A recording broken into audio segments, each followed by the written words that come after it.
آج کے سبق میں ولایت کا بیان ہے. توجہ سے میری بات سنیں. ولایت کا بیان ہے آج کے سبق میں.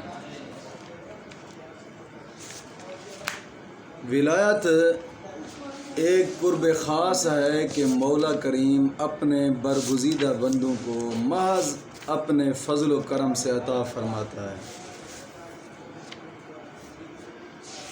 اس سبق کا مسئلہ نمبر 1 یہ ہے کہ ولایت وہ بھی شے ہے. ولایت وہ بھی شے ہے. وہ بھی سے مراد یہ ہے کہ ولایت اللہ عز و جل کی عطا کردہ انعام ہے. وہ بھی سے مراد یہ ہے، نہ یہ کہ اعمال شاقہ، مطلب یہ ہے کہ مشکل اعمال، یعنی کہ مشکل اعمال کر کے آدمی حاصل کر لے، یہ نہیں ہے. رب تعالیٰ کی عطا ہے، جسے عطا فرما دے. ہاں البتہ غالباً اعمال حسنہ جو ہوتے ہیں نا، اعمال حسنہ اس عطیہ الہی کے لیے ذریعہ ہوتے ہیں. اچھے اعمال اس اللہ رب العالمین کی عطا کا ذریعہ ضرور بنتے ہیں، اور اچھے اعمال کرنے والے لوگوں کو بعضوں کو ابتداءً ولایت مل جاتی ہے، اور بعضوں کو جناب جی بہت بڑا لمبا سفر کر کے ملتی ہے. بات سمجھ آ گئی کہ نہیں آئی؟ اور مسئلہ نمبر 2 اس میں یہ ہے کہ ولایت بے علم آدمی کو نہیں ملتی. یاد رکھیے گا، ولایت بے علم آدمی کو نہیں ملتی. ہمیشہ جب بھی ملتی ہے تو کسی عالم دین کو ملتی ہے. اعلیٰ حضرت فاضل بریلوی رحمۃ اللہ تعالی علیہ آپ فتاوی رضویہ میں فرماتے ہیں کہ ہرگز شریعت اور طریقت جناب جی بے علم کو نہیں ملتی. خواہ علم یہاں پر کہ نہ شریعت اور طریقت یہ 2 چیزیں الگ الگ نہیں ہیں. بات سمجھ آ گئی کہ نہیں آئی؟ اور نہ ہی کبھی اولیاء غیر عالم ہوتے ہیں. اولیاء اللہ عالم دین ہوتے ہیں. بات سمجھ آ گئی کہ نہیں آئی؟ امام مالک کا فرمان ہے اولیاء اللہ کے بارے. آپ فرماتے ہیں علم باطن نہ جانے گا مگر وہ جو علم ظاہر جانتا ہے. اور امام شافعی فرماتے ہیں اللہ نے کبھی کسی جاہل کو اپنا ولی نہیں بنایا. یعنی جب بھی بنانا چاہا تو پہلے اس سے علم دے دیا، بعد میں اس کو ولایت دے دی. مطلب یہ ہے کہ ولی عالم دین ہوتا ہے. ولی عالم دین ہوتا ہے. خواہ علم بطور ظاہر حاصل کیا ہو یا اس مرتبہ پر پہنچنے سے پہلے اللہ عز و جل نے اس پر علوم منکشف کر دیے گئے. اب یہاں سے صاحب بہار شریعت کی اس عبارت سے ان لوگوں کا اعتراض بھی اٹھ جاتا ہے جو ہمارے مشائخ عظام اور خصوصاً پیر طریقت رہبر شریعت خواجہ خواجگان خواجہ محمد شفیع چشتی گولوی جو ہمارے سر کے تاج، ہمارے مرشد کریم ہیں، ان پر جو لوگ اعتراض اٹھاتے ہیں جناب جی یہ تو عالم دین نہیں ہے، یہ عالم دین نہیں ہے. مرو یہ عالم دین کوئی نہیں، تسا عالمہ کول تو واد کے کام کر رہے ہیں. تسی عالمہ جناب جی ادب غیرت کفر دی مخالفت نہیں سکھائی، اس بزرگ نے سکھا دیتی ہے. دسو انہاں کول علم کتوں آ گیا ہے؟ جے بے علم ہوندے تے انہاں کول جناب جی ادب غیرت کفر دی دولت کتوں ملنی سی؟ جے اگر او بے علم ہوندے تے اساں جیاں لوگاں نو جناب علی علم دی قدر کیے پہ ہونی سی؟ اگر او بے علم ہوندے تے اساں جیاں لوگاں نو کتوں فیض ملنا سی؟ انہوں نے تے شرم آنی چاہیے، اتنا بھی جان لینا چاہیے. بابا لازمی نہیں ہے کہ علم پڑھے، یہ بھی تے علماء اہل سنت عقیدہ ہے کہ اللہ رب العالمین ان اولیاء اللہ پر علوم منکشف بھی کر دیتا ہے، کھول دیتا ہے ان کے اوپر علم۔ بات سمجھ آ گئی کہ نہیں آئی؟ ہاں، ان لوگوں کو اعتراض اٹھانے سے پہلے اپنے علماء کے عقائد کو پڑھنا ضروری ہے، کم از کم بہار شریعت کو پڑھ لیں تو ان کو پتہ چل جائے گا ولی ہے کیا شے۔ بات سمجھ آ گئی کہ نہیں آئی؟ اور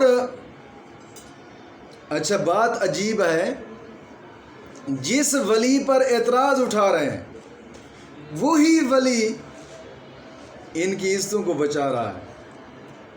عقل ان کو اتنی نہیں آ رہی بھی ہمارا ذہن تو کام نہیں کرتا، ہم اپنی بیٹیاں بیویاں جناب جی سارے یہودی کے چکلے میں دے رہے ہیں، اور وہ ہے فقیر کے جو زبردستی کھینچنا چاہتا ہے چکلے سے، میرے نبی کی امت ہے، چلو ان کی عزتیں بچ جائیں۔ اس پرفتن دور میں اس سے بڑھ کر کرامت اور کیا ہے؟ اور واحد وہ ولی ہے کہ جس کا جو بھی مرید ہے الحمدللہ الحمدللہ دین کے ساتھ محبت کرتا ہے اور کفر کو جوتے کی نوک پر رکھتا ہے۔ اس سے بڑھ کر اور کرامت کیا ہو سکتی ہے ولی کی؟ اور یہ اب مسئلہ، اب عقیدہ بتا رہے ہیں صاحب بہار شریعت۔ آپ فرماتے ہیں کہ عقیدہ ولایت کے بیان میں سب سے پہلا عقیدہ علماء مسلمانوں کا یہ ہونا چاہیے کہ تمام اولیاء اولین و آخرین سے اولیاء محمدیین یعنی اس امت کے اولیاء افضل ہیں۔ تمام امتوں کے ولیوں سے اس امت کے ولی جو ہے نا یہ افضل ہیں، اور تمام اولیاء محمدی میں سے سب سے زیادہ معرفت اور قرب الہی میں خلفائے اربعہ رضی اللہ تعالیٰ عنہم ہیں، اور ان میں ترتیب وہی ترتیب افضلیت ہے۔ سب سے زیادہ معرفت قرب حضرت ابو بکر صدیق کو ہے، اور پھر فاروق اعظم، پھر عثمان غنی رضی اللہ تعالیٰ عنہ، اور پھر مولا علی رضی اللہ تعالیٰ عنہ ہیں۔ پھر فرماتے ہیں ہاں، مرتبہ تکمیل پر حضور اقدس صلی اللہ تعالیٰ علیہ وسلم نے جانب کمالات نبوت حضرات شیخین کو قائم فرمایا، اور جانب کمالات ولایت حضرت مولا علی مشکل کشا۔ تو تمام اولیاء ماں بعد نے مولا علی ہی کے گھر سے نعمت پائی ہے یہ ولایت والی، اور انہی کے دست نگر تھے، اور رہیں گے۔ بات سمجھ آ گئی کہ نہیں ہے بیٹا؟ اب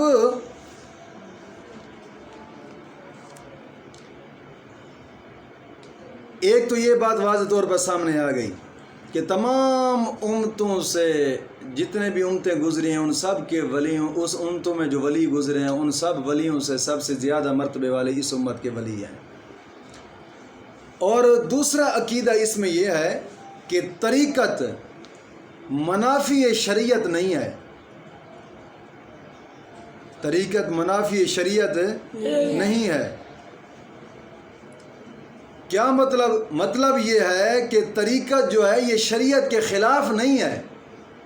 بعض لوگ کہتے ہیں نا طریقت اور ہے شریعت اور ہے، یہ نرا جہلی آدمی ہے جو اس طرح کی باتیں بولتا ہے۔ بات سمجھ آ گئی کہ نہیں آئی؟ وہی شریعت ہی کا باطنی حصہ ہے طریقت، وہ شریعت ہی کا باطنی حصہ ہے۔ بعض جاہل جو یہ باتیں کرتے ہیں نا کہ او جناب جی طریقت اور ہے اور شریعت اور ہے، محض گمراہی ہے، ایک ہی چیز ہے دونوں۔ بات سمجھ آ گئی؟ بلکہ بعض ہمارے علماء نے بھی لکھا ہے، اور صاحب بہار شریعت بھی لکھتے ہیں، آپ فرماتے ہیں اس ظلم باطل کے باعث اپنے آپ کو شریعت سے آزاد سمجھنا صریح الہاد اور کفر ہے۔ آپ فرماتے ہیں کہ یہاں پر جو کہتے ہیں نا نہیں جی شریعت اور ہے طریقت اور ہے، شریعت اور طریقت کو الگ الگ، شریعت کے ساتھ ہمارا کوئی طریقہ جناب تعلق نہیں، شریعت مولیوں کا کام ہے پورا کریں تو ہمارا طریقہ ہے۔ علماء نے فرمایا وہ کافر ہیں، لعنتی ملحد ہیں، ان کا اسلام کے ساتھ تعلق ہی نہیں ہے۔ بات سمجھ آ گئی کہ نہیں ہے؟ اعلیٰ حضرت فاضل بریلوی رحمۃ اللہ تعالی علیہ فتاوی رضویہ جلد 21 میں صفحہ 460 پر آپ فرماتے ہیں کہ شریعت، طریقت، حقیقت، معرفت یہ سب چیزیں ایک ہی ہیں، سب چیزیں ایک ہی ہیں۔ ان میں اختلاف کرنے والا، ان کو الگ الگ کرنے والا نرا جاہل تو ہو سکتا ہے، ولی نہیں ہو سکتا۔ بات سمجھ آ گئی کہ نہیں آئی؟ فرمایا کہ ان کو الگ الگ کہنے والا جاہل اور بدترین گمراہ اور بد دین لکھا ہے آپ نے، اعلیٰ حضرت فاضل بریلوی نے۔ فرمایا کہ شریعت آقا کریم صلی اللہ تعالی وسلم کے اقوال کا نام ہے، شریعت حضور کے اقوال ہیں، اور طریقت حضور کے افعال ہیں، جو کام حضور نے کیے ہیں، اور حقیقت حضور کے احوال ہیں، اور معرفت آقا کریم صلی اللہ علیہ وسلم کے علوم بے مثال ہیں۔ یہ چار چیزیں ہیں۔ بات سمجھ آ گئی کہ نہیں؟ اب شریعت حضور کے اقوال ہیں۔ کوئی آدمی کہتا ہے جنا چھڈو یار شریعت دے نال تے ساڈا کوئی تعلق ہی کوئی نہیں، اساں تے طریقے تے چلن والے لوگ ہیں، اساں تے ولی لوگ ہیں، فقیر لوگ ہیں، اولیاء اللہ ہیں، اسی تے طریقے تے چلن والے لوگ ہیں۔ وہ جاہل کافر مرتد ہے، وہ مسلمان ہی نہیں ہو سکتا، ولی تے دور دی گل ہے۔ سمجھ نہیں آئی؟ ولی ہمیشہ وہی ہوگا جو آقا کریم صلی اللہ تعالی علیہ وسلم کے نقش و قدم پر چل کر ہمارے مرشد کریم کی طرح تین چیزیں سکھائے گا: ادب، غیرت، کفر کی مخالفت۔ اور یہی تین چیزیں صحابہ کرام کی زندگی کو پڑھیں، سیرت صحابہ کو پڑھیں، یہی تین چیزیں ملیں گی آپ لوگوں کو۔ صحابہ کی زندگی میں بھی یہ تین چیزیں ملیں گی: ادب، غیرت، کفر کی مخالفت۔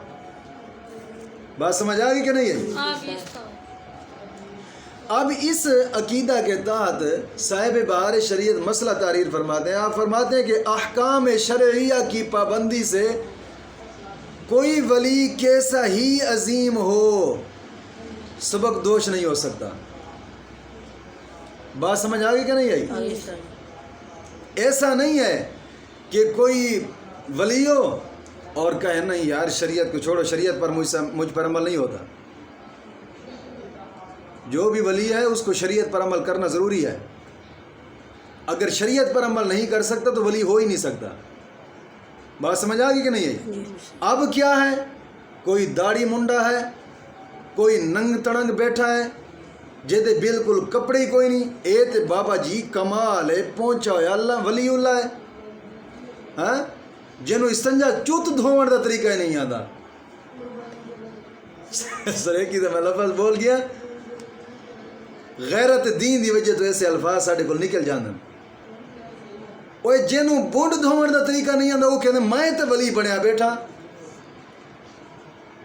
ولی تو کہاں بنیا بیٹھا ہے؟ داڑھی منڈا سے جناب جی جسم دے کپڑے کوئی نہیں، نہ کدی نماز دے قریب آیا، جنہوں پورا کلمہ نہیں آندا، وہ الگ جناب جی آگ جلا کے، کوئی آگ جلا کے بیٹھا ہے، کوئی بھانگ پیندا بیٹھا ہے، کوئی چرسا پیندا بیٹھا ہے، کوئی حکا دار کے بیٹھا ہے، کوئی سگریٹ پیندا بیٹھا ہے۔ اساں جناب جی و رب دے ولی ہیں، ہاں ساڑا شریعت نال کوئی تعلق نہیں، ہیں رب دے ولی، شریعت نال کوئی تعلق نہیں۔ عمر وہ ولی کہتا ہے کہ جدہ شریعت نال تعلق ہی نہ ہوئے، ہاں وہ ولی کہتا ہے۔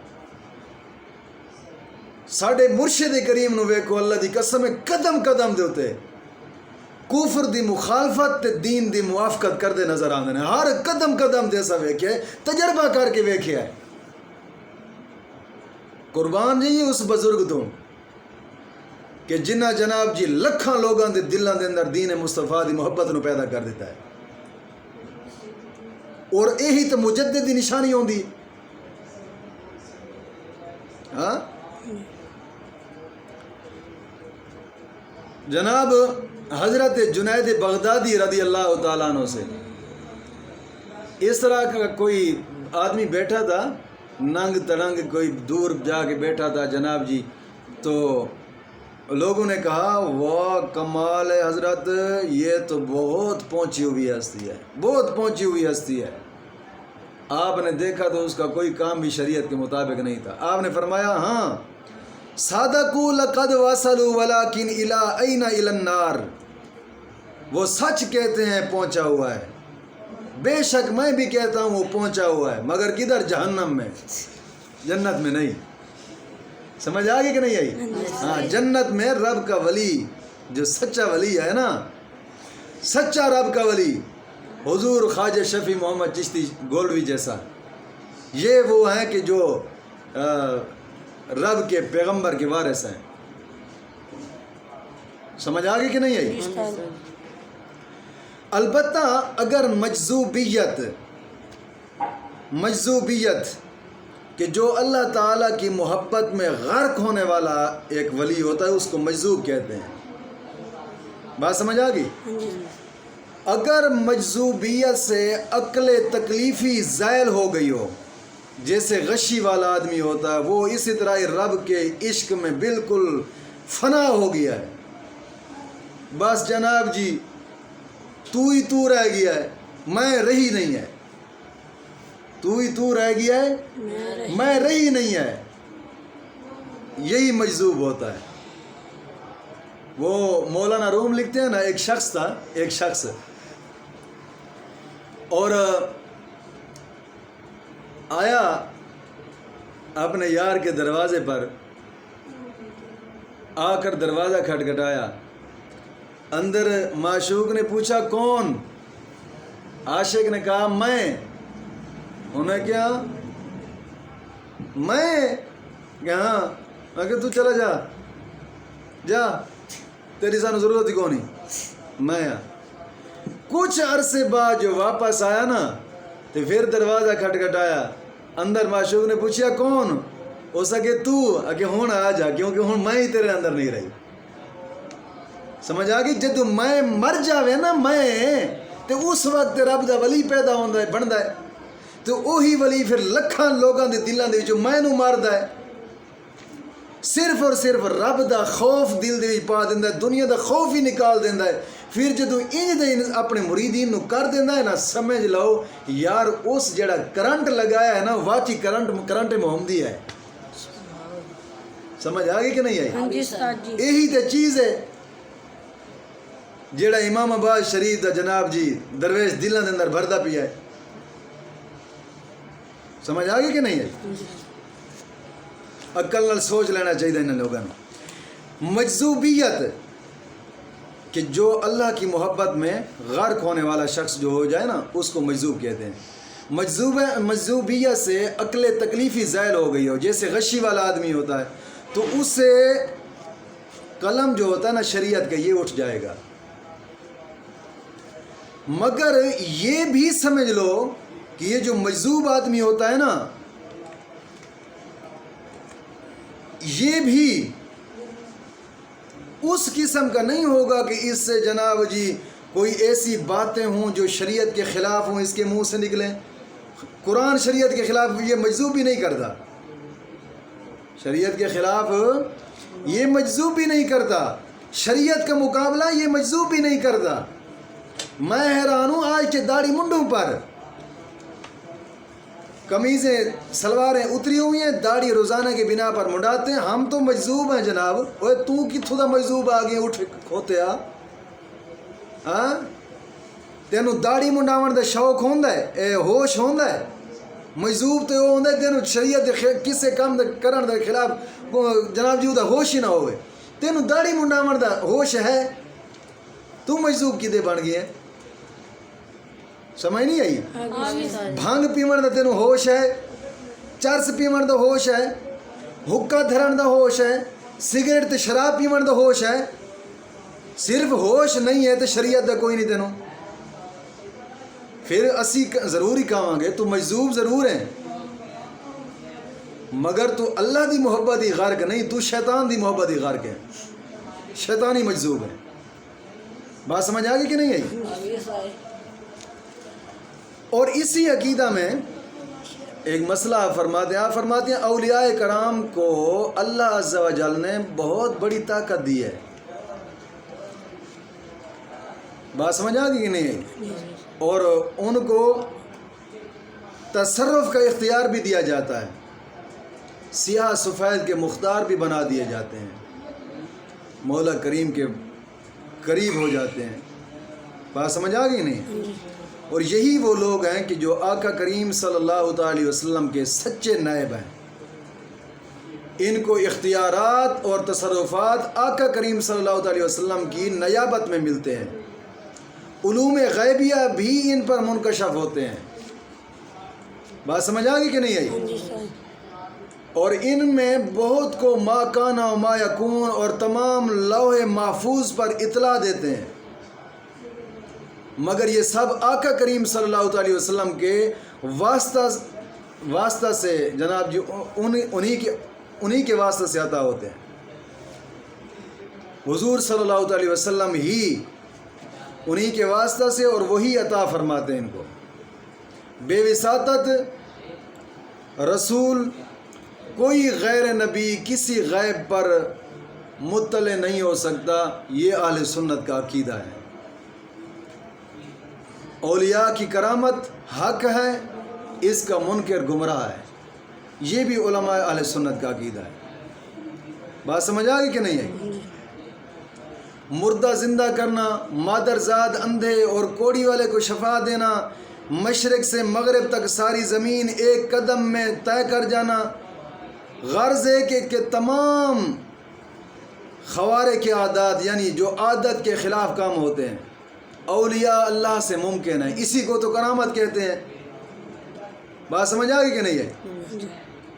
سوائے اس معجزہ کے کہ جس کی بابت دوسروں کے لیے ممانعت ثابت ہو چکی ہو، جس طرح کہ قرآن مجید کے مثل کوئی صورت لے آنا. بات سمجھ آ گئی کہ نہیں ہے؟ یہ اولیاء اللہ کا کام نہیں ہے. بات سمجھ آ گئی کہ نہیں ہے؟ یا کوئی آدمی جناب جی کہتا ہے کہ دنیا میں بیداری میں نے اللہ عز و جل کا دیدار کیا ہے، یہ بھی ولی کی کرامت نہیں ہو سکتی.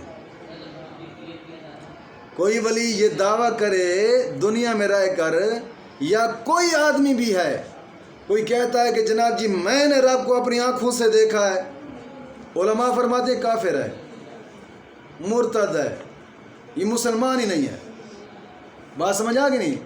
اور جو ولی رب کا دیدار کر لیں تو وہ کسی کو بتاتے نہیں ہیں اگرچہ ان کو نظر آئے. بات سمجھ آ گئی کہ نہیں آئی؟ یا کوئی بندہ یہی دعویٰ کسی ولی کے لیے کرے کہ جناب جی اس ولی نے رب کا دیدار کیا ہے، یا کوئی بندہ کہے کہ میں نے رب کو دیکھا ہے بیداری میں جاگتے ہوئے، تو علماء فرماتے ہیں بندہ کافر ہے. بات سمجھ آ گئی کہ نہیں ہے؟ اگر ولی کو بھی رب کا دیدار ہوگا تو وہ بھی خواب میں ہو سکتا ہے، جاگتے نہیں. یہ اہل سنت کا عقیدہ ہے. بات سمجھ آ گئی کہ نہیں آئی؟ اور ان سے مدد استعانت، یہ مدد کرنے والے کی مدد کرتے ہیں. یہ کئی احادیث مبارکہ اور کئی فرمان سے یہ چیز ثابت ہے. اور ان کے مزارات پر حاضری مسلمان کے لیے سعادت اور باعث برکت ہے. ان کو دور و نزدیک سے پکارنا سلف صالحین کا طریقہ ہے. بات سمجھ آ گئی کہ نہیں آئی؟ اور یہ لوگ اپنی قبروں میں بھی زندہ ہوتے ہیں. بات سمجھ آ گئی کہ نہیں آئی؟ اب بات یہ ہے کہ عرس، اولیاء کرام کے جو عرس ہوتے ہیں، یا قرآن خوانی ہوتی ہے، فاتح خوانی، نعت خوانی، واعظ، ایصال ثواب، یہ اچھی چیز ہے، مگر جناب جی منہیات شریعہ اس میں نہ ہوں. جو شریعت کے خلاف کام ہے وہ نہ ہوں. جس طرح کہ آج کل مزاروں پہ دیکھیں قوالیاں چل رہی ہیں، شریعت کے خلاف ہے، حرام کام کرتے ہیں، کیونکہ جہل آج کل بہت زیادہ جناب جی گدی نشینوں پر جا بیٹھے ہیں. سمجھ آ گئی؟ قوالی کو ولایت کا حصہ مانتے ہیں. ڈھول ڈھمکے باجے مزامیر یہ سب کچھ حرام ہے. ساز باجے شریعت میں حرام ہے. جو کام شریعت میں حرام ہے تو پھر وہ کیسے جناب جی ایسے مقدس مزاروں کے اوپر جائز ہو سکتا ہے قوالی کی نظر میں؟ اور آج کل کی قوالی بھی ویسے حرام ہے. بات سمجھ آ گئی؟ سائے کفری کلمات ہیں. قوالی لکھنے والا ایک عالم دین ہو، علماء حق میں سے ہو، اور پڑھنے والا بھی عالم دین ہو، اور پڑھی بھی بغیر سازوں کے جائے، بغیر جناب جی ڈھول ڈھمکے کے پڑھی جائے اور بغیر ترنم کے پڑھی جائے، وہ قوالی جائز ہے. نہ کہ یہ قوالی جو کہ آج کل ہمارے معاشرے میں پڑھی جاتی ہے.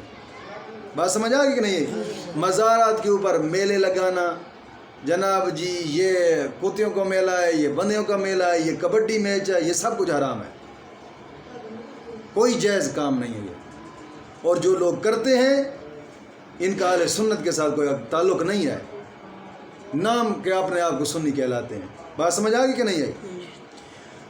اب اس میں ایک بات میں سمجھاتا چلوں. لوگ چونکہ اولیاء اللہ کے ساتھ خاص عقیدت رکھتے ہیں اور ان کا ایک خاص سلسلہ ان کے ساتھ جناب جی منسلک ہے، تو فلاح دارین تصور کرتے ہیں ان کے ساتھ ملنے کو. اس وجہ سے اس زمانہ حال میں، اس زمانہ میں نے کئی مرتبہ اپنی آنکھوں سے دیکھا ہے دیوبندی بھی پیر ہونے کا دعویٰ کر کے بیٹھا ہے اور وہابی بھی پیر ہونے کا دعویٰ کر کے بیٹھا ہے، حالانکہ خود پیروں کے خلاف ہے. وہ بھی بیعت کرنے پر لگے ہوئے ہیں کہ کچھ چلو ہمارے پنجے میں کچھ لوگ پھنس جائیں. بات سمجھ آ گئی؟ اس لحاظ سے میں سبق کے اخیر میں ایک بات کرتا چلوں کہ پیر کے لیے 4 شرائط ہیں. 4 شرائط. ان 4 شرطوں کو ذہن نشین ضرور کر لینا چاہیے تاکہ جب بیعت کریں تو ان 4 چیزوں کا لحاظ رکھنا فرض ہے. بات سمجھ آ گئی کہ نہیں آئی؟ پہلی چیز، جو پیر ہے نا، پیر سنی صحیح العقیدہ ہونا چاہیے. سنی صحیح العقیدہ ہونا چاہیے. اپنے پچھلے جو سلف صالحین بزرگ گزرے ہیں ان کے مسلک اور ان کے قدم پر، ان کے نقش و قدم پر چلنے والا ہو. سنی صحیح العقیدہ ہو، نیچری نہ ہو جس طرح کہ آج کل کے سکولی بن چکے ہیں. یہ سکولی کوئی پیر نہیں ہو سکتا. بات سمجھ آ گئی کہ نہیں آئی؟ ہاں. اور نہ ہی وہ پیر ہو سکتا ہے کہ جو اپنے بچوں کو جناب یہ سکول میں بھیجتا ہے پڑھنے کے لیے. یہ بھی کبھی پیر نہیں ہو سکتے، پیر ہونے کے قابل ہی نہیں ہے. بات سمجھ آ گئی کہ نہیں آئی؟ یہ پہلی چیز، سنی صحیح العقیدہ ہوئے، نیچری نہ ہو، اور نہ ہی کوئی بد مذہب دیوبندی وہابی کوئی شیعہ ہو. سنی صحیح العقیدہ ہو. اور سنی صحیح العقیدہ وہ ہوتا ہے کہ جو کفر کی تعلیم و تہذیب اور کفر کے خلاف ہوتا ہے، جس طرح کہ ہمارے مرشد کریم خواجہ شفیع محمد چشتی گولوی ہے. بات سمجھ آ گئی کہ نہیں ہے؟ یہ پہلی شرط ہے. اور دوسری شرط، اتنا علم رکھتا ہو کہ اپنی ضروریات کے مسائل کتابوں سے اخذ کر سکے. بات سمجھ آ گئی کہ نہیں آئی؟ اور تیسری چیز یہ ہے کہ فاسق مولن نہ ہو. فاسق مولن کون ہوتا ہے؟ داڑھی منڈا بھی فاسق مولن ہے، پینٹ شرٹ پہننے والا بھی فاسق مولن ہے، جس کے بچے سکول میں پڑھتے ہیں وہ بھی فاسق مولن ہے، جو سکول کو اچھا سمجھتا ہے وہ بھی فاسق مولن ہے. جناب جی جو کفر کی تعلیم و تہذیب کے ساتھ بالکل متفق ہے وہ بھی فاسق مولن ہے، جس کی بیوی پردہ نہیں کرتی وہ بھی فاسق مولن ہے. بات سمجھ آ گئی کہ نہیں آئی؟ تو تیسری شرط یہ ہے کہ وہ فاسق مولن نہ ہو، کوئی کام اس کا شریعت کے خلاف نہ ہو. سمجھ آ گئی کہ نہیں آئی؟ اور چوتھی چیز یہ ہے کہ اس کا سلسلہ نبی اکرم صلی اللہ علیہ وسلم تک متصل ہو.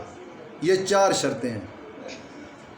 اعلیٰ حضرت فاضل بریلوی رحمۃ اللہ تعالی علیہ نے جلد 21 صفحہ 492 پر ان 4 شرطوں کو نقل فرمایا ہے آپ نے. اب کوئی بندہ اگر اعتراض چلائے نا